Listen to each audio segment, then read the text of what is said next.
Il existe une communauté entière, quelque part dans les marais du sud de la Louisiane, dont le sang porte encore la trace exacte d'une catastrophe vieille de 270 ans.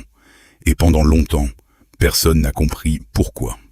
Comment une poignée de familles dispersées dans les bayous pouvait-elle transmettre, génération après génération, les mêmes maladies rarissimes, presque identiques à celles observées à des milliers de kilomètres de là, chez des peuples qui n'avaient jamais eu le moindre contact entre eux? La réponse allait bouleverser tout ce que l'on croyait savoir sur cette population, qu'on avait longtemps réduite à des clichés de pêcheurs isolés, à des blagues sur les mariages entre cousins. Elle allait aussi révéler quelque chose de bien plus vaste, une empreinte laissée par une tragédie que la plupart des gens ont fini par oublier. Et cette histoire commence bien avant la Louisiane, dans un tout autre pays, avec un peuple qu'on a délibérément voulu faire disparaître de la carte. Dans les années 1950, des médecins installés le long des bayous du sud-ouest louisianais commencent à remarquer quelque chose d'étrange. Les mêmes maladies reviennent sans cesse, toujours dans les mêmes familles, dans des villages de pêcheurs coupés du reste du monde, des enfants qui perdent peu à peu le contrôle de leurs mouvements, des nourrissons dont la vue s'éteint lentement, sans explication, des familles entières qui racontent avoir perdu un cousin, un oncle, un frère, emportés par des maladies que même les spécialistes de la région n'avaient jamais rencontrées ailleurs. Et puis il y a ce détail qui intrigue encore plus que les symptômes eux-mêmes. Les noms de famille reviennent, encore et encore. Thibaudot, Boudreau, Hébert, Landry, Aucoin. D'une paroisse à l'autre, les mêmes patronymes se retrouvent attachés aux mêmes maladies. Au début, les explications faciles suffisent aux gens de l'extérieur. La pauvreté, l'isolement des marais, le manque d'éducation. Mais le motif est bien trop précis pour s'arrêter là.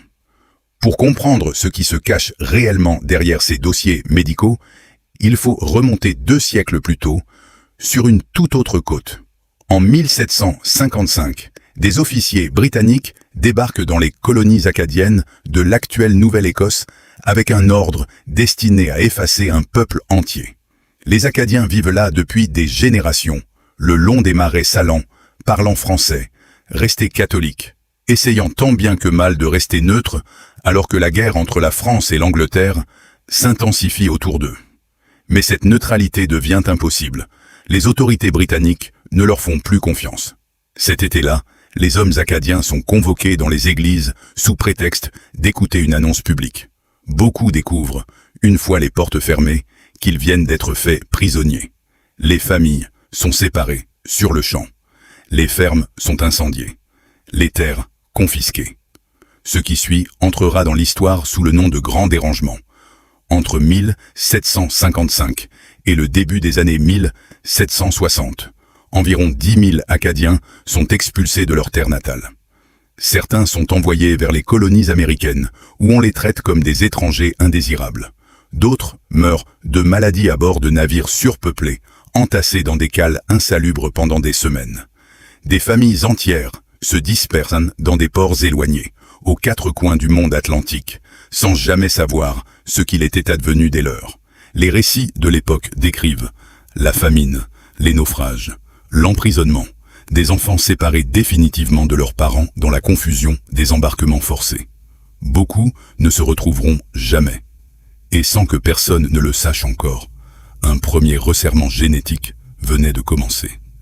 Des lignées entières disparaissaient purement et simplement de la surface de la Terre.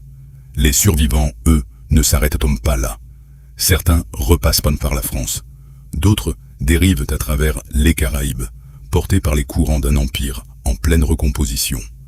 Peu à peu, des groupes dispersés d'exilés acadiens finissent par atteindre la Louisiane, alors sous contrôle espagnol, où les autorités coloniales voient tout l'intérêt d'installer des agriculteurs et des pêcheurs expérimentés dans ces zones marécageuses encore inhabitées.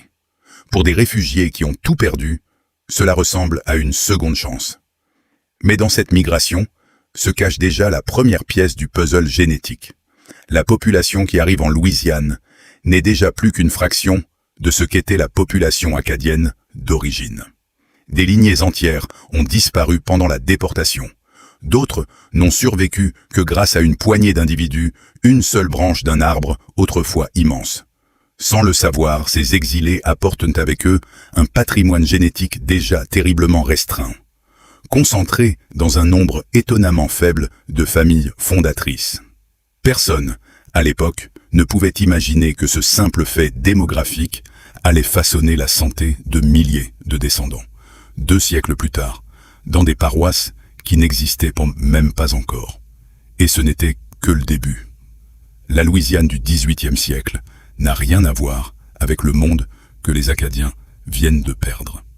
Là où ils connaissaient des côtes atlantiques froides, ils découvrent des marais, des forêts de cyprès, des eaux noires et stagnantes qui semblent avaler l'horizon. De vastes portions du territoire restent impraticables, même en plein jour. Les routes sont quasiment inexistantes. Beaucoup de villages ne sont accessibles qu'en bateau. Mais pour des exilés qui ont déjà tout perdu, cet isolement présente un avantage discret. Peu de monde convoite ces terres. À la fin du XVIIIe siècle, les colons acadiens ont déjà fondé des communautés dispersées le long des bayous et des prairies du sud, dans une région qu'on appellera plus tard l'Acadiana.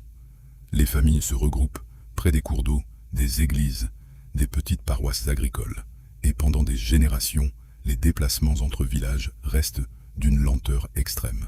Ce détail, en apparence anodin, va peser bien plus lourd que quiconque ne l'imagine.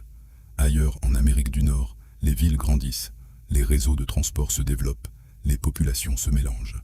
Mais une grande partie de la Louisiane cajun reste isolée jusqu'au cœur du XIXe siècle. Les registres paroissiaux révèlent là des mariages répétés entre les mêmes réseaux familiaux élargis, non pas par choix délibéré, mais simplement parce que le monde social lui-même restait minuscule et fermé sur lui-même. Certains chercheurs comparent d'ailleurs plus tard ces communautés à des populations insulaires, des groupes fondateurs restés connectés entre eux à travers les siècles, où les rivières, la langue et la religion jouaient exactement le même rôle qu'un océan. Le bayou fonctionnait presque comme une barrière naturelle, invisible, mais redoutablement efficace. Au début du XXe siècle, certaines communautés cajuns sont devenues si densément liées que les habitants peuvent retracer leurs liens familiaux à travers une paroisse entière, sans jamais consulter le moindre registre écrit. Un nom de famille en entraîne un autre. Des cousins se marient dans les villages de pêcheurs voisins. Les cimetières des églises se remplissent des mêmes patronymes, gravés encore et encore dans la pierre usée. On plaisantait sur les bayous en disant que tout le monde là-bas était un peu de la même famille. Mais derrière l'humour, quelque chose de bien plus douloureux commence à se dessiner. Certaines maladies reviennent, génération après génération. Des parents décrivent des enfants qui se développent normalement au début, puis qui perdent peu à peu leur coordination, leur parole, leur vue. Certaines familles voient plusieurs enfants mourir jeunes, emportés par des troubles neurologiques que les médecins locaux ne savent même pas nommer. Pendant des décennies, beaucoup de familles cajuns gardent ces tragédies pour elles. La maladie est un sujet honteux, surtout dans des communautés déjà moquées pour leur accent, leur pauvreté, leur mode de vie rural. Mais le motif, lui, était là depuis le début, conservé dans les archives. Des chercheurs qui étudieront plus tard les registres paroissiaux découvriront des liens familiaux extraordinairement profonds, remontant à un nombre étonnamment restreint d'ancêtres acadiens. Les mêmes noms retrouvés dans les études médicales modernes correspondent exactement à ceux inscrits dans les documents religieux du XVIIIe et du XIXe siècle. Le mystère n'était plus seulement médical. Il venait de devenir historique.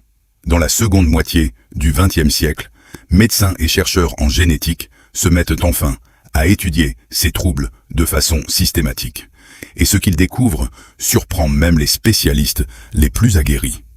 L'un des indices les plus troublants concerne la maladie de Tay-Sachs, un trouble héréditaire rare qui détruit lentement les cellules nerveuses.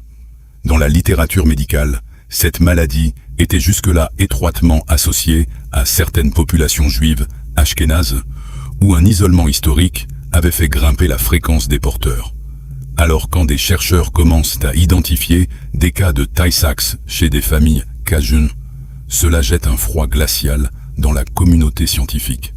Des études menées dans les années 1970 et 1980 révèlent que certaines communautés cajunes portant une mutation Tay-Sachs distincte, rarement observée ailleurs dans le monde. Et lorsque les scientifiques retracent l'histoire de ces familles, tous les cas finissent par se rejoindre chez les mêmes premiers colons acadiens. Les mêmes noms, encore et toujours. Des équipes médicales cartographiant les troubles héréditaires du sud de la Louisiane trouvent des concentrations précises dans certaines paroisses, dans certains villages de pêcheurs. C'est la signature génétique exacte d'une population restée isolée pendant des siècles, une empreinte que même les descendants les plus éloignés continuaient de porter sans jamais l'avoir demandé. Et ce sont les registres catholiques, tenus avec une rigueur presque obsessionnelle, qui rendent tout cela possible.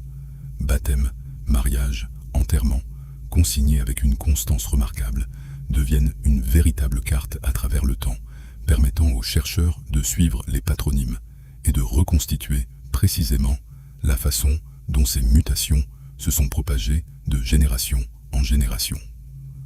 Pendant une grande partie de l'histoire américaine, les Cajuns sont dépeints comme un peuple arriéré, prisonnier de ces marécages. Hollywood les réduit à des caricatures. La presse se moque de leur accent. Dans les écoles de Louisiane, des enfants cajuns sont punis pour avoir simplement parlé français, poussés à abandonner leur langue pour disparaître dans la culture américaine dominante.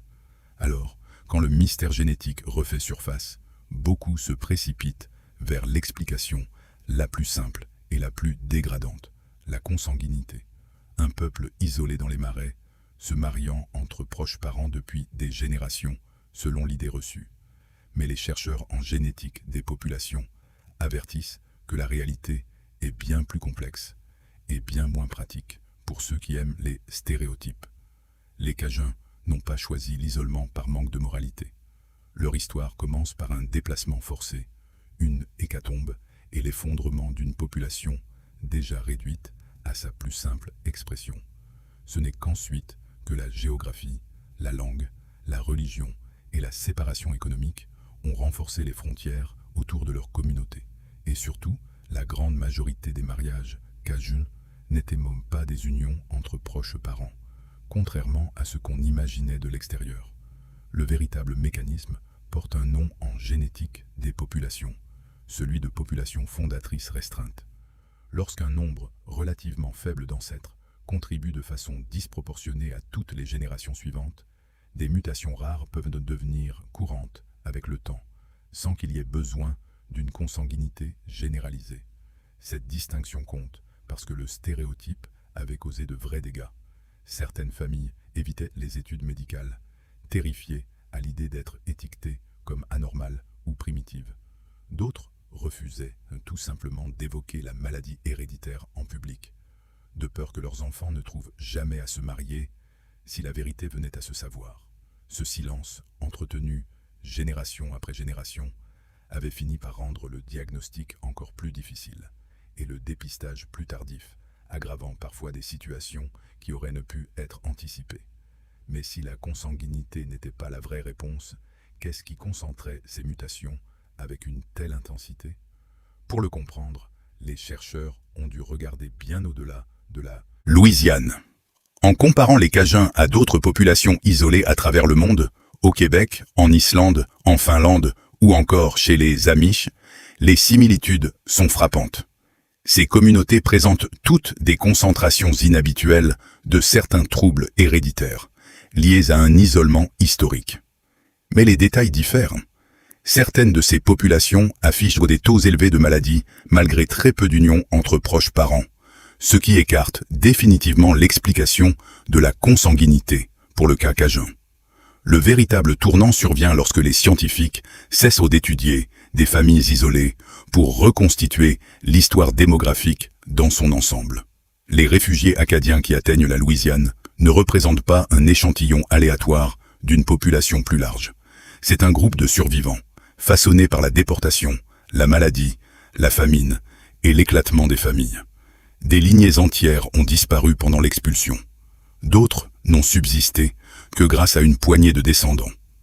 En termes génétiques, cette population a traversé ce qu'on appelle un goulot d'étranglement, Et ce simple fait a tout changé.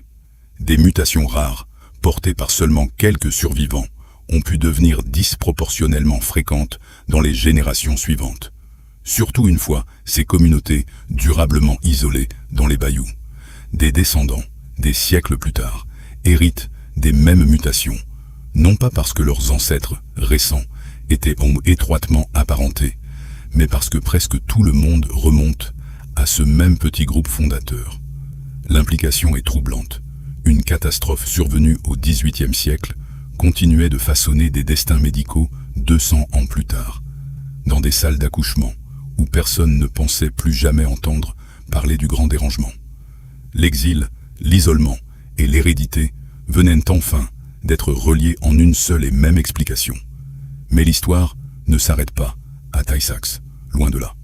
Des chercheurs de l'université Tulane, en observant un nombre inhabituel de jeunes patients au nom de familles français atteints de cancer colorectal, commencent à soupçonner qu'un effet fondateur pourrait aussi expliquer certains cancers héréditaires dans la région acadienne. Son intuition, née d'une simple observation clinique répétée au fil des consultations, ouvre aujourd'hui une piste de recherche entièrement nouvelle sur les prédispositions héréditaires au cancer dans la région. En parallèle, le syndrome d'Usher, une maladie rare associant surdité et perte progressive de la vue, se révèle lui aussi anormalement présent chez les populations cajuns, encore une autre pièce du même puzzle démographique. Et à l'Université d'État de Louisiane, un vaste projet de recherche, financé à hauteur de plusieurs millions de dollars par les instituts nationaux de la santé américains, se consacre depuis plus d'une décennie à cartographier précisément la structure génétique de l'ensemble de la population acadienne. L'ampleur du projet en dit long. Ce qui n'était au départ qu'une curiosité médicale locale, discutée à voix basse dans quelques cliniques rurales, est devenu l'un des cas d'études les plus riches de toute la génétique des populations humaines, au même titre que les grandes études menées en Islande ou en Finlande. Et plus les chercheurs creusent, plus ils trouvent d'autres pièces du puzzle, dispersées dans des paroisses que personne n'avait songé à relier entre elles auparavant. Et il y a peut-être un dernier rebondissement, plus inattendu que tous les autres. En 2025, une équipe de chercheurs américains annonce avoir posé les bases d'une thérapie par édition génétique capable de réduire la gravité de la forme tardive de la maladie de Tay-Sachs, testée avec succès sur des cultures cellulaires humaines et sur un modèle animal. Cette avancée ne concerne pas uniquement les Cajuns, mais elle ouvre une porte que personne n'aurait imaginée il y a encore quelques décennies. Les chercheurs impliqués soulignent que cette avancée pourrait, à terme, bénéficier à plusieurs maladies apparentées, touchant des populations aussi diverses que les communautés amish de Pennsylvanie ou certaines familles canadiennes, françaises, du Québec, toutes marquées par le même type d'effet fondateur. Ce que l'histoire avait figé dans le sang d'une population entière, à force d'exil et d'isolement, pourrait donc un jour être défait par la science elle-même, ligne de code génétique après ligne de code génétique. Aujourd'hui, les Cajuns ne sont plus cachés au fond des marais louisianais. Leur musique voyage à travers le monde. Leur cuisine fait désormais partie intégrante de la culture américaine. Leur dialecte français, autrefois puni dans les salles de classe, est aujourd'hui préservé grâce à des festivals, des organisations culturelles et des programmes de revitalisation linguistique à travers toute l'Acadiana. Mais derrière ce renouveau se cache une histoire bien plus profonde que la plupart des gens de l'extérieur n'ont jamais vraiment comprise. Le mystère génétique cajun n'a jamais vraiment été une histoire de peuple isolé au fond des marécages. C'était l'écho biologique d'un exil. Une population de réfugiés brisée au XVIIIe siècle, poussée vers l'isolement, puis lentement reconfigurée à travers les générations par la simple nécessité de survivre. Les enfants étudiés par ces médecins louisianais, des décennies plus tard, étaient reliés par une chaîne ininterrompue à des villages acadiens en flammes sur les côtes du Canada. L'histoire avait survécu à l'intérieur des familles, longtemps après que les archives officielles se soient effacées. Et c'est peut-être cela, le plus étrange de toute cette histoire. Le Bayou n'a pas effacé les Acadiens. Il les a protégés, Leur langue a survécu, leur identité a survécu, et même les signatures cachées au fond de leur ADN ont survécu. Ce peuple du Bayou, qu'on disait perdu, ne l'a jamais vraiment été. Il attendait simplement d'être compris. Et quelque part, dans un laboratoire ou dans une vieille église en bois au bord d'un canal, cette histoire continue encore de s'écrire, portée par des noms qui reviennent toujours, encore et encore, à travers les siècles.